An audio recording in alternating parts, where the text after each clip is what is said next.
Hello everyone. आज का class start करने से पहले I would like to ask you few questions. What was the most memorable day in your life? Why was it memorable? Can you explain that day for us? Why didn't you remember it all? Why do we remember some days and forget others? ऐसे questions जब हमसे पूछे जाते हैं तो हम लोग सोचते हैं कि हाँ, सच में ऐसा, वाई इज़ इट सो, कि कुछ चीज़ें हमें लाइफ लॉन्ग याद रहती हैं पर कुछ चीज़ें ऐसी हैं जो हम एकदम से भूल जाते हैं। Why is this so, right? तो आज हम यही चीज़ पढ़ने वाले हैं कि हम लोग क्यों, चीज़ें कुछ ऐसी हैं जो हमें याद रहती हैं और कुछ चीज़ें ऐसी हैं जो हम एकदम से भूल जाते हैं। What is going on, right? तो हम एक आपका डेफिनेशन कर रहे हैं which is given by Ryburn.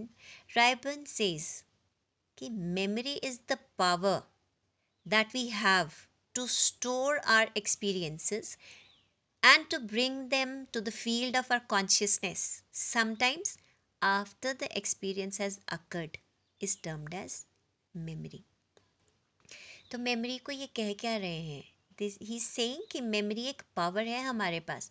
कौन सी power? Which helps us to store our experiences. जो भी हमारे एक्सपीरियंसेस होते हैं उनको स्टोर करना और उनको वापस कॉन्शियसनेस की फील्ड में लाना कुछ टाइम के बाद, जब एक्सपीरियंस हो गया, not at the same time but उसके हो जाने के कुछ टाइम बाद, जब हम उस चीज़ को वापस कॉन्शियसनेस में लाते हैं तो उसे हम मेमोरी कहते हैं। Another definition by Wordsworth, he says to memorize is to remember or reproduce a thing after learning. आपने कुछ चीज़ सीखी, उसको याद करना और वापस उसको रिकॉल करना, that is memory. Stout says that memory is an ideal revival. जब आप किसी चीज़ को बाकायदा वैसा का वैसा वापस रिवाइव कर लेते हैं, then it is memory. Right?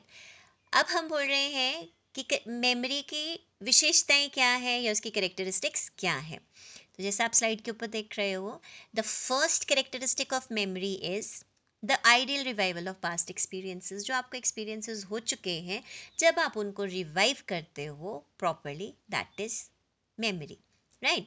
Memory जो है, it always starts with learning. अगर आपने कुछ चीज़ सीखी नहीं है, कुछ चीज़ एक्सपीरियंस नहीं की है, तो वो आपको याद भी नहीं रहेगी। आपकी जो स्मृति है वो बनती ही तब है जब आपने कुछ चीज़ एक्सपीरियंस की है या कुछ चीज़ आपने सीखी है। तो मेमोरी के लिए एक इम्पॉर्टेंट चीज़ है कि उसकी ये कुछ भी चीज़ याद रखने के लिए पहले आपको उसको एक्सपीरियंस करना ही पड़ेगा। फिर ये कह रहे हैं कि जो आपकी मेमोरी है उसमें क्या क्या प्रोसेसेस इन्वॉल्व है। उसमें इन्वॉल्व है learning, retention, recognition and recall. ये हम आगे पढ़ेंगे कि व्हाट आर दीज टर्म्स। फिर ये कह रहे हैं memory helps us in better living and adjustment. Understood है। अगर आपके पास मेमोरी ना होती तो आप इमेजिन कर सकते कि हमारी लाइफ होती कैसे। हम लोगों को हर चीज़ हम लोगों को बार बार ABCD से स्टार्ट करना पड़ता, बट शायद वो भी ना कर पाते क्योंकि वो भी याद नहीं रहनी थी। एवरी टाइम हम लोगों को जो भी चीज़ हम देखते करते उसको हमें रिकॉर्ड करके रखना पड़ता या फिर हम उसको लिखना पड़ता, बार बार उसको वापस ज़ीरो से हमें स्टार्ट करना पड़ता, राइट? और उसके बाद ये कह रहे हैं कि जो हमारी मेमोरी है दैट इज़ कंस्ट्रक्टिव। सिंपल बात है, हमारी मेमोरी कंस्ट्रक्ट होती है, वो एक दिन में नहीं आएगी, वो धीरे धीरे धीरे धीरे बहुत सारी चीज़ों के साथ मिल मिल के कंस्ट्रक्ट हो रही है। अब अगर हम बात करें द मैकेनिज्म और द प्रोसेस ऑफ मेमोरी, कि ये मेमोरी बन कैसे रही है।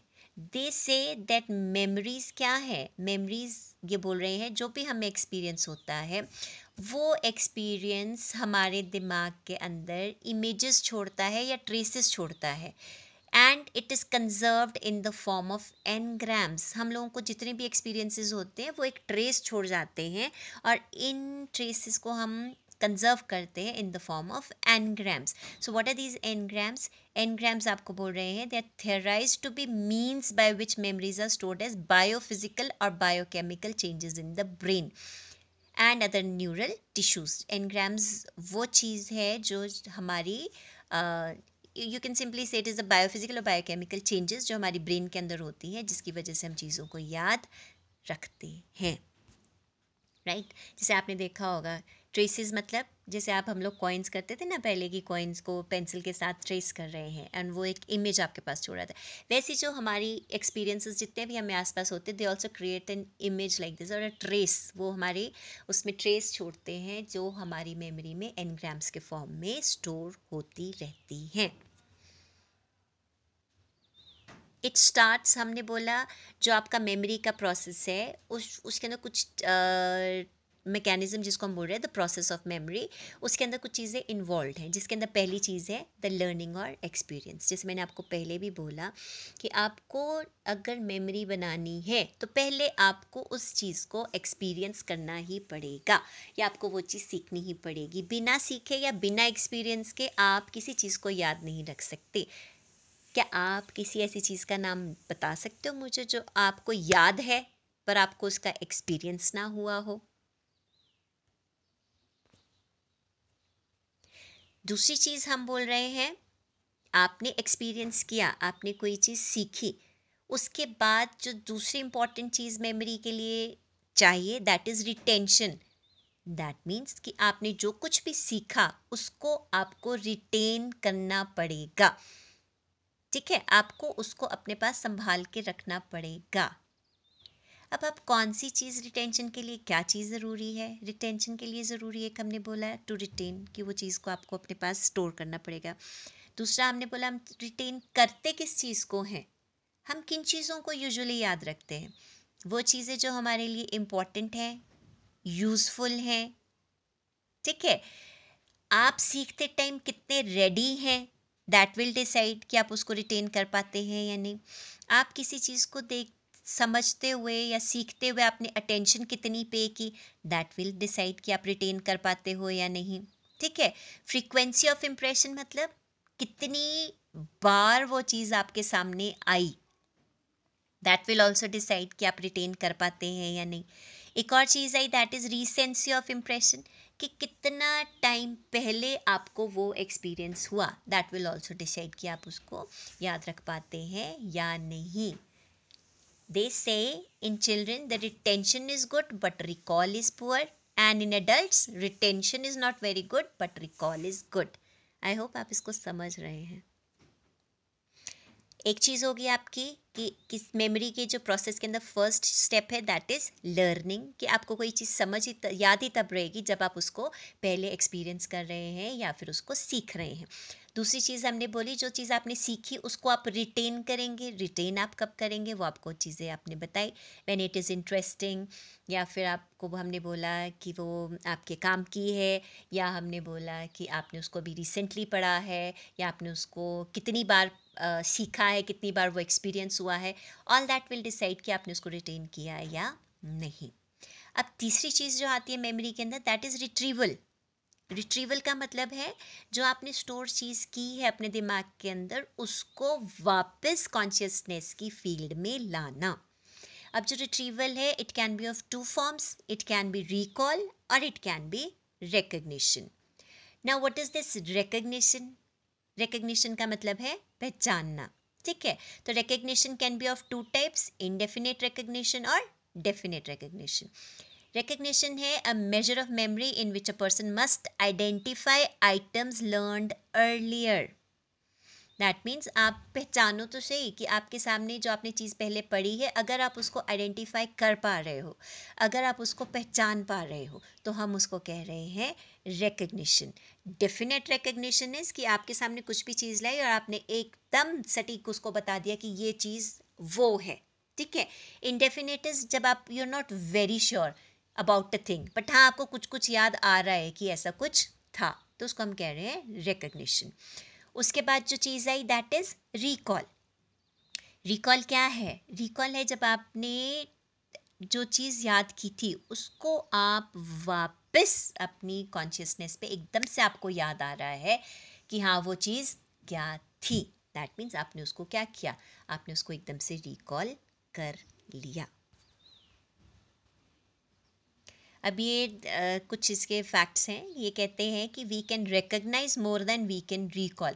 हम लोग usually when somebody asks us a question ना, हम लोगों को एकदम से पहचान तो आ जाती है कि हाँ हाँ हाँ मैंने ये चीज़ कहीं पे सुनी है, पर हमें आपको एग्जैक्टली याद नहीं आता कि वो चीज़ क्या है.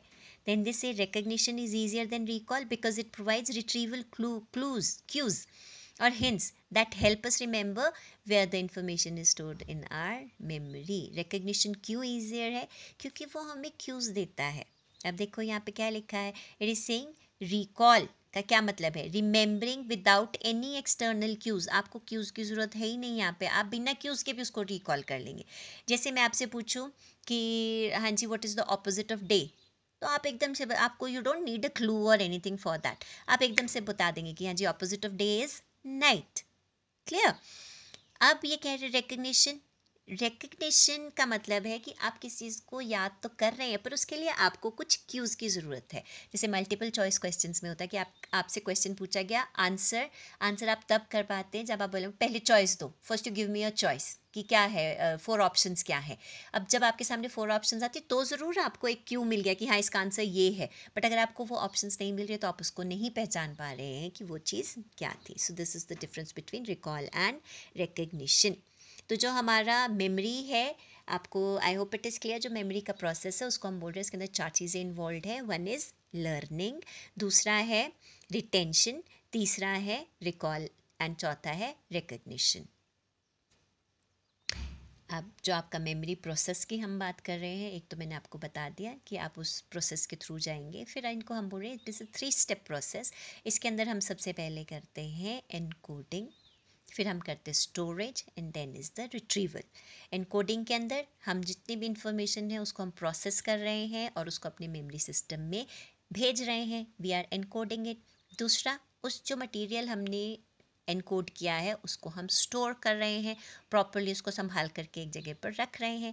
एंड देन द रिट्रीवल, जो चीज़ हमने अपने मेमोरी स्टोर में रखी है उसको हम वापस रिकॉल कर रहे हैं.